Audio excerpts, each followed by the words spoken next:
Okay, so in today's class, we will start to study about the different white box testing coverages. Okay, one by one, we will study.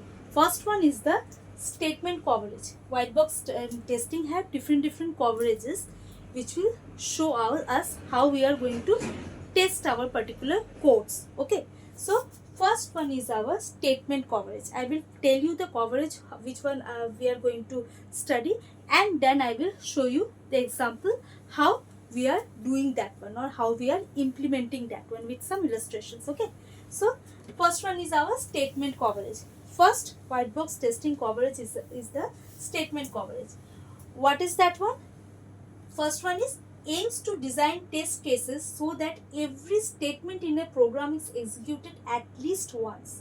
Since it is a statement coverage, so we will see that each and every statement in our code, whatever code we have written, each and every statement should be covered. That we will go through each and every statement, right? So here in a particular program, you can see the GCD computing algorithm is there, Euclid's. So here in this particular thing, we have to see every statement in the program is executed at least once. At least once, each and every statement should be executed. So this is the thing, what is the aim of our first one, that is our statement coverage. Statement should be covered, each and every statement should be covered. Now, principal idea, unless a statement is executed, it's very hard to determine if an error exists in that statement. What is the principal idea behind this one? Since if we are not testing, each and every statement is not executed, unless you are executing a particular statement, you are not able to find out the error which is embedded within or which you can encounter from that particular statement. So to get the error for a particular statement, you have to execute that statement. So the principal idea is what? Each and every statement is executed so that we can find out the errors within, which is hidden in between that particular statement. So these each and every statement have to be executed at least once. Unless a statement is executed, it's very difficult to observe whether it causes failure due to some illegal memory access, wrong result, compilation, etc. Unless you are executing the particular statement, you cannot find the reason behind the particular failure or particular error. So to find out the reason behind a particular error also or particular failure, it is very important to execute a particular statement so that you can find out why a particular thing is being giving a error or a failure is encountered. Maybe it is for memory access, illegal memory access, wrong result, wrong compilation, anything, right? Now, however, executing some statement once and observing that it behaves properly for that input value is no guarantee that it will behave correctly for all input values. That means what? For a particular set of input values, if my particular program is giving a correct value, it doesn't mean that it doesn't guarantees you that each and every input value will behave correctly. That is, executing some statement once, if I am executing some of the statements, not each and every statement, once, that is behaves properly for that input value, particular input value, it is behaving properly, but it doesn't guarantee that it will behave correctly for all the input values. Maybe for other set of input value it will give some error. So it is very important to execute each and every statement of a particular code so that if any error is hidden in between those particular statements, then you can get that error from that particular statement. You have to execute each and every one.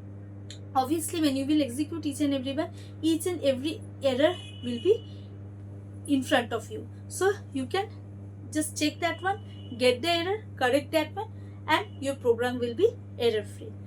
Here we are having some example, that is our Euclid's GCD computing algorithm. This is the particular algorithm which is present here, this one, right? So here we can see the first statement which is being executed, that is the void or the main function. Again we are declaring the particular values, that is x and y, okay, the variables. Then the while loop is there. From here the statements are being counted. This is the first statement. Then here, if statement is there, if x is equal to is greater than y, that is our second statement. Third statement, x is equals to x minus y. Fourth one is the else statement.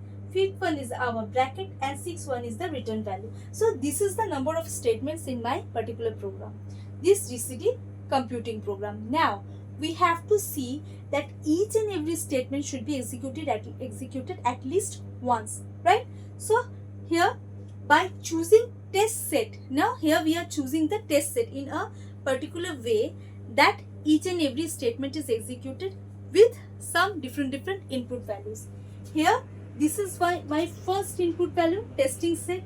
This is the second one, and this is the third one. So this is my test set, which I am going to test with this particular test set, my whole code. Okay, we can exercise the program such that all statements are executed at least once. So this is my input value, which I will give in between these statements. I will choose these values and I will give to these statements, so that I can check each and every statement from this program, particular program. This is what is my particular main program, and this is the variable declaration. These are not the statements. Statement begins from this.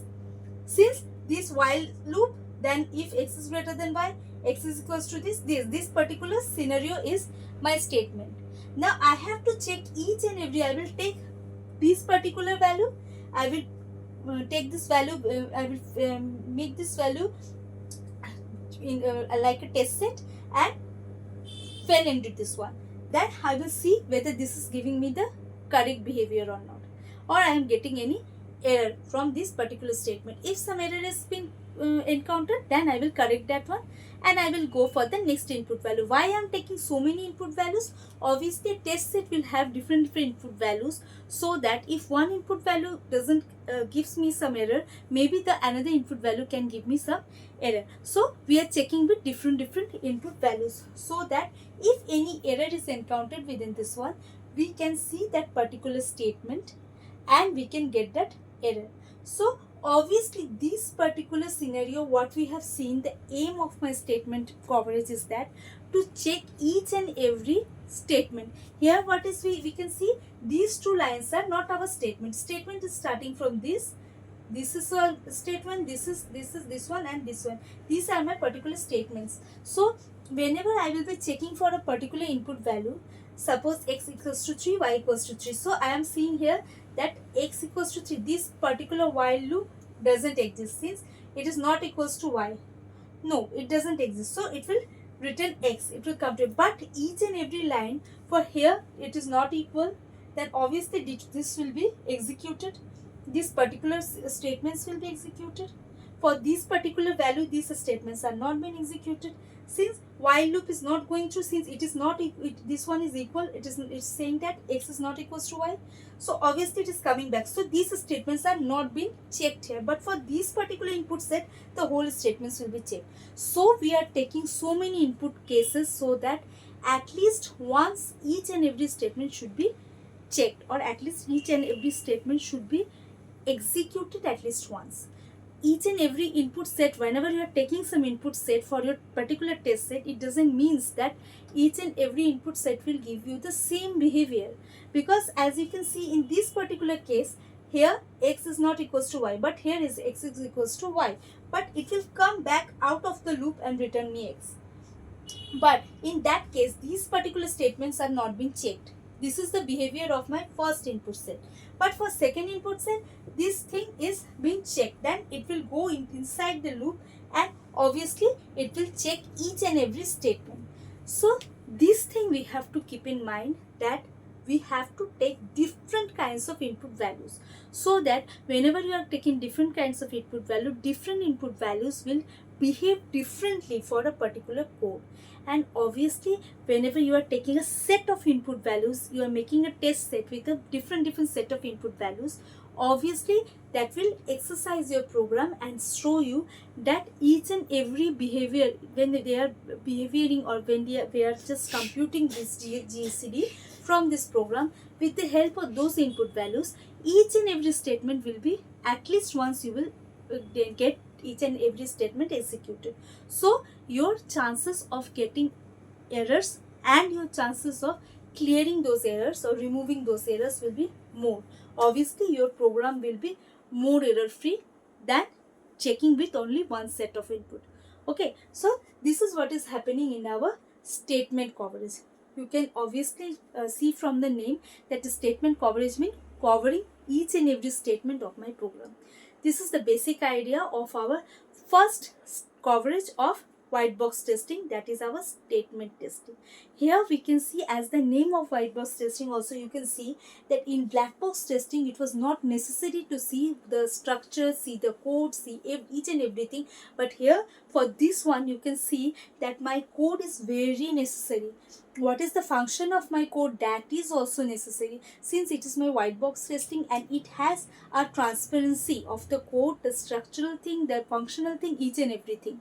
So obviously you can see here with the first example only, or the first coverage only, you can see that each and every point, each and every line of your program, of your code is shown, or it is necessary to see or to test. That's why we call this a white box testing, because the transparency is maintained here. You have to see each and everything. But in black box testing, we were only depending on the input and output. Other things were not necessary because that was not transparent. This is transparent. So these all things are in this statement coverage. If you have any comments related to, any queries related to this statement coverage, then you please ask me in the comment section. If you have any queries, any comments, anything, you just write there. And if you like my channel, then please subscribe, like and share my channel with your friends, so that I can show them also some different topics of this technical world. Thank you and take care.